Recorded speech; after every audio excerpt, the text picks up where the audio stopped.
Dying was easy, quick. A runaway truck on a sharp curve, and that was it. End of the line for Kim Jae-hyun, engineering student, world record holder, and accumulated hours playing dating simulators. What came after was the problem.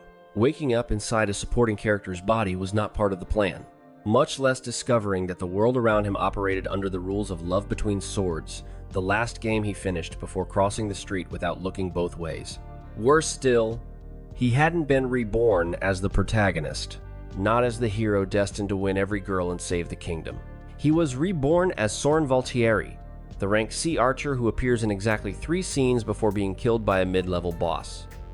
Soren Valtieri, the character players used to test bad builds, and now he's here, standing in the middle of the central courtyard of Lumina Academy, surrounded by uniformed students rushing past him. The morning sun strikes the white marble towers. Floating gardens spin slowly overhead, and the scent of magical coffee drifts from the Eastern Building's cafeteria.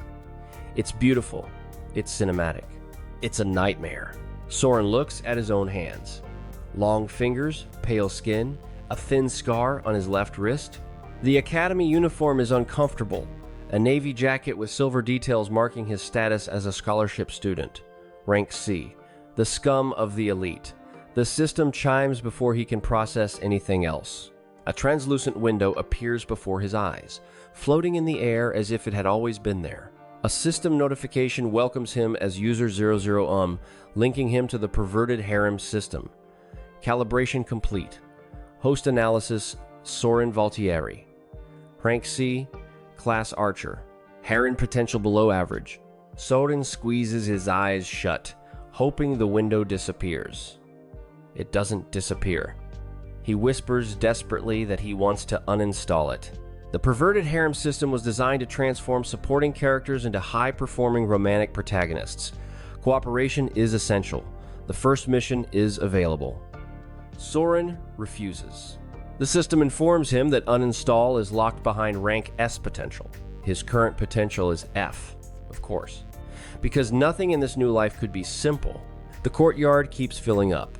Students of all classes cluster in groups, proudly displaying their weapons and insignia.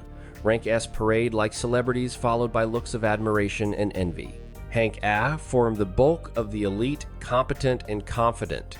Rank B, the silent majority, training hard to move up. And then there's Soren. Rank C, the bottom of the barrel, but he knows things. He knows secrets no other student knows, because he played this game to exhaustion. He knows every route, every dialogue, every hidden event. He knows where to find legendary items before anyone else. He knows betrayals. He knows exactly how to break the world's progression system. The problem is that none of that matters if he's dead. And his death is scheduled for the first semester during an excursion to Galamad Dungeon. A poisoned arrow in the back. New honor, new glory, new screen time. Unless he changes that, a new mission appears. Peek at the underwear of Sylvia von Rosenberg, rank S Fire Mage. Reward 500 harem points. Time limit 3 hours. Failure penalty.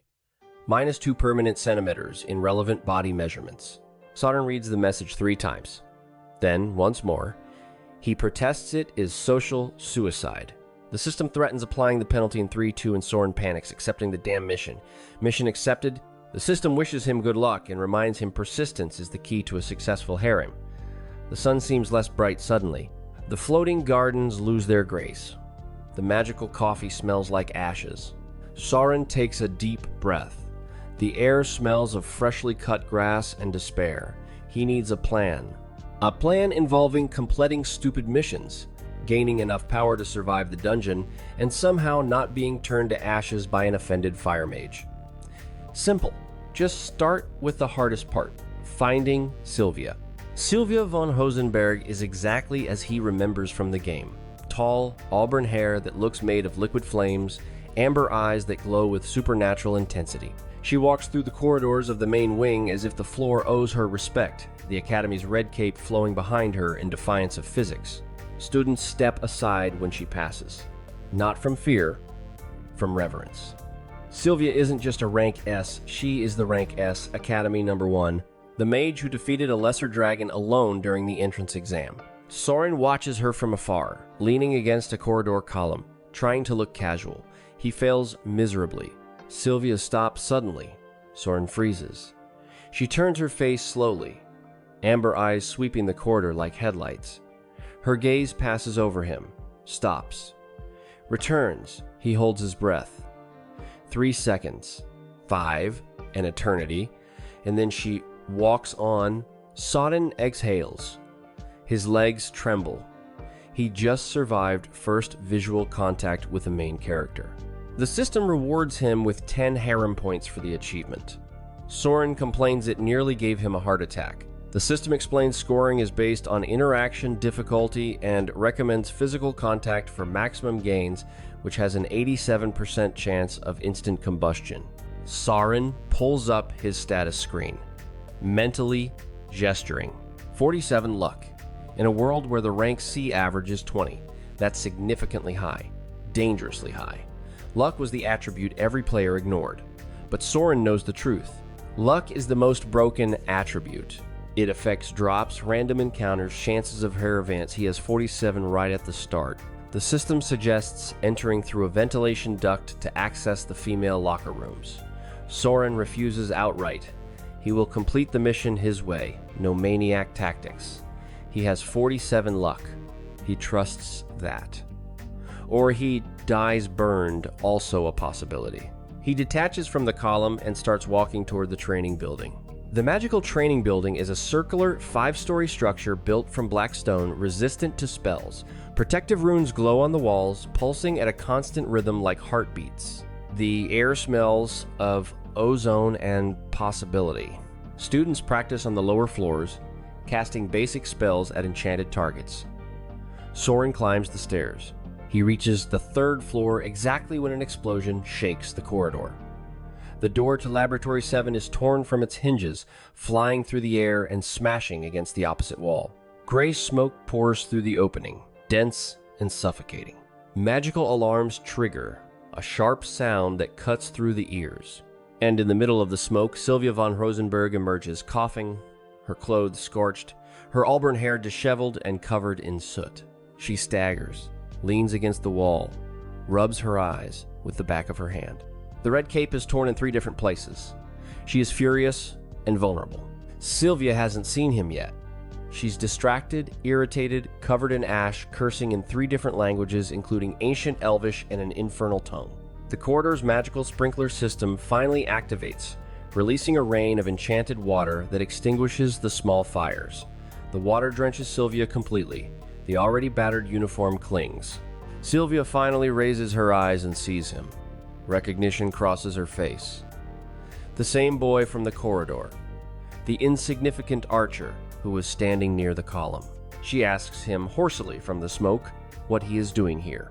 The system declares the mission complete and rewards him with bonus items.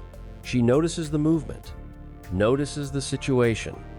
Her cheeks, already reddened from the explosion's heat, take on a deeper hue. The amber eyes glow with confusion and curiosity. The beginning of a misunderstanding. She tells him intriguedly that he looked away. He didn't try to look. He answers he is not a maniac. Silence falls. The sprinkler water stops. Drops run down Sylvia's face, washing away the soot, revealing the perfect skin underneath. She tilts her head again, the same gesture as in the corridor, but now with a completely different context. She murmurs that he is interesting and asks his name. Archer. He answers truthfully, Soren Valtieri. The system mocks his strategy of handing over his real identity. She comments he is in the wrong place at the wrong time and asks if that happens often. He answers, lately more than he would like. She almost smiles. The corner of her lips contracts minimally. The system analyzes the unexpected interaction.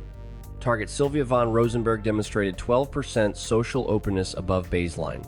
Contributing factors: magical accident, momentary vulnerability, known predatory reaction from the user. Soren ignores the system, processing the fact that the most powerful fire mage in the academy is having a civilized conversation with a rank C archer. Soren asks if the explosion was an experiment gone wrong. She corrects, an experiment that went exactly as expected. She just didn't expect the chain reaction to be so vigorous. Vigorous, he repeats. A word for an explosion that tears off doors? She almost laughs. Her eyes glow differently now, more human. Sylvia pushes off the wall, her posture recovering its dignity despite her disheveled appearance. She tells him that since he witnessed her moment of vigor, she owes him a warning. If he tells anyone, she will turn his bones to glass and break them one by one. She says this with a polite smile. She disappears down the stairs, leaving behind a trail of water drops and the lingering smell of ozone. Soren stands in the flooded corridor, the magical water running across the black stone floor, the alarm still sounding in the background. The system chimes again. Progress report and romantic route opening. Initial curiosity status. He needs a dry uniform before appearing before the entire academy, because at the opening ceremony, something important happens. The director reveals the teams for the first semester's hunting test, and Soren knows exactly which teams survive and which ones get massacred. If he can manipulate his placement, he can secure strong allies. The Aurora Hall is the largest structure in Lumina Academy, a cathedral of marble and crystal that holds all 2,000 students plus faculty plus special guests. The columns are carved with scenes of legendary hunters defeating ancient monsters. The ceiling is an enchanted crystal dome showing the sky in real time. Soren enters through the side gate, the new uniform still stiff. He finds a seat in the upper rows, the section reserved for rank C students. The chairs here are harder. The view of the stage is partially blocked by a column. Nobody complains. Nobody expects rank C students to complain about anything. The director takes the stage. An elderly man with a white beard and storm gray eyes, Magnus Viridian, retired rank SS, exterminated a demon horde alone at 23, lost his left arm to an archdemon and wears a magical prosthetic that glows with its own light. The entire hall falls silent. "Welcome, hunters in training," Magnus says. His voice echoes through the crystal dome, amplified by magic. A year of challenges, a year of growth. A year that will separate the extraordinary from the merely competent. This year, the traditional first semester hunting test will be different. Teams will be formed by compatibility. Magnus continues that they have developed a new arcane analysis system, one that measures combat affinity, skill complementarity, and other relevant factors. Teams will be announced at the end of the ceremony. Trust the system. It knows what it's doing. The system. It knows what it's doing. Soren feels a chill down his spine. A translucent window appears before his eyes. The Perverted Harem System notifies him that Lumina Academy's arcane analysis system has been kindly hacked and replaced with an optimized version. Hunting test teams will be formed based on romantic potential, herring compatibility, and maximization of character development opportunities. You're welcome, User 00. Soren protests internally. The system corrects. It acts in users' best interests. Survival chances increase by 340%. Romantic development chances increase by 780%. He hacked an entire academy system to give him a team full of pretty girls. Mere coincidence, the system replies sweetly. The rest of the ceremony passes in a blur. Speeches. Presentations. A parade of professors he recognizes from the game: the close combat master with sculpted muscles, the alchemy professor with stained safety goggles, the summoning instructor with familiar creatures perched on her shoulders. All recognizable, until the team announcement arrives. Magnus Viridian unrolls a scroll that glows with blue light. Runes float in the air, projecting names in giant letters above the stage. Team by team, name by name, Soren holds his breath. Team 7. Sylvia von Rosenberg, Hunk S, Fire Mage, the first confirmation. Of course she would be on his team. Kyle Draven, Ranky A, Swordsman. One of the few male characters Soren genuinely respected in the game. Serious, competent, knew time for romantic drama, acceptable. Luna Ashford, Hank A, healer, essential for survival. Soren silently approves. And then, Seraphina Cross, Rank S, Shadow Assassin. The entire hall reacts. Seraphina Cross. The rank S that nobody sees. The girl who moves in shadows, who completed the entrance exam without being detected by any proctor. A legend. A ghost. a character who in the original game only appeared in the second half of the story, and she's on Soren's team, and Soren Valtieri, Hank C. Archer. The hall doesn't react because nobody knows who Soren Valtieri is. Nobody except Sylvia, whose amber gaze turns to the upper rows with a gleam of recognition, and Kyle Draven, who frowns, and Luna Ashford, who widens her eyes upon seeing the rank. This isn't a team. It's a joke, or an experiment, or a trap. Soren rises slowly, ignoring the whispers that finally begin to emerge. The questions, the theories. Who is this boy? What is a Rank C doing with Sylvia von Rosenberg and Serafina Cross? Is the arcane analysis system broken? Team 7's first meeting takes place in a conference room on the 3rd floor of the administrative building. A circular room with a polished stone table in the center, comfortable chairs arranged around it, and windows overlooking the floating gardens. Luxury, comfort, the kind of room Rank C never sees from the inside. When he opens the door, 3 pairs of eyes turn toward him.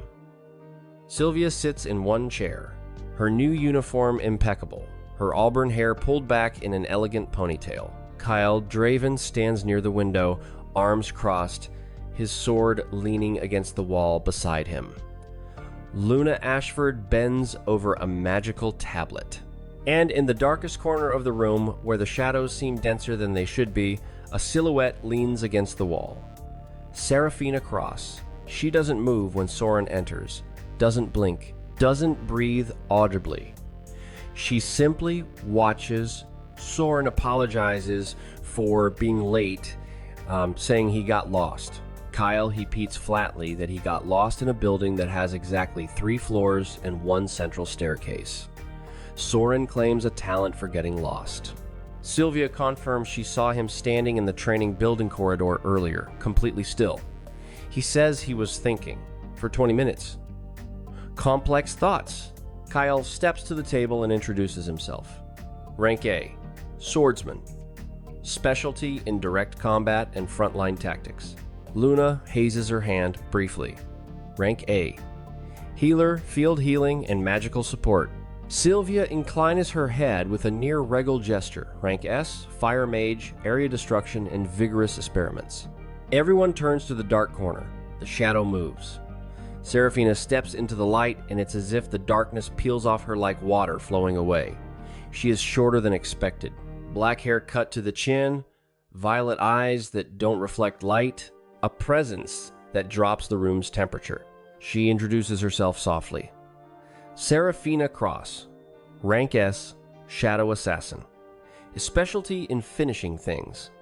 Finishing things. What a reassuring description. Everyone turns to Soren. He feels the weight of their gazes. The Rank C archer, the weakest link, the statistical anomaly. He keeps his voice steady, Soren introduces himself. Rank C archer. Specialty in knowledge. Kyle frowns and asks, what kind of knowledge? The kind that knows exactly where to find the secret boss of Galamad Dungeon. The kind that knows the hunting test this year will be different from what was announced. This team wasn't formed by accident. Silence. Sylvia leans forward. Kyle uncrosses his arms. Luna drops her light pen. Even Serafina seems more present suddenly, her violet eyes fixed on Soren with newly discovered intensity. Continue, Sylvia says. It isn't a request. Soren takes a deep breath. The moment he decides to write his own story, he says he knows things he shouldn't. About the academy, about professors, about what's coming. He cannot explain how. Maybe never. But he can use that knowledge to keep this team alive. Keep alive? Kyle steps forward. The hunting test is a simulation. Nobody dies in the hunting test. In the traditional hunting test, no.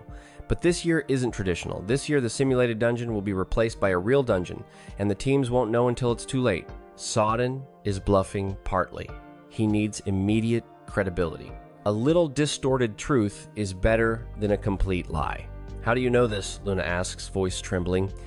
He says he knows Magnus Viridian is being manipulated by a counselor nobody sees. There's a secret room beneath the clock tower.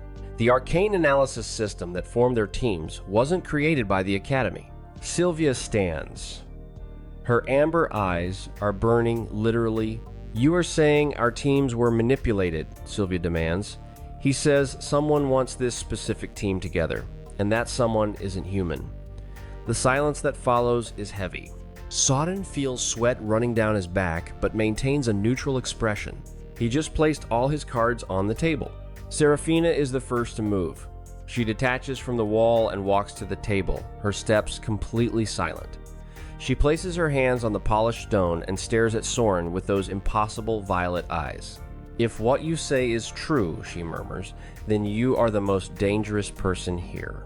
He answers, "No, the most useful person in this room. Dangerous is what's coming." She tilts her head.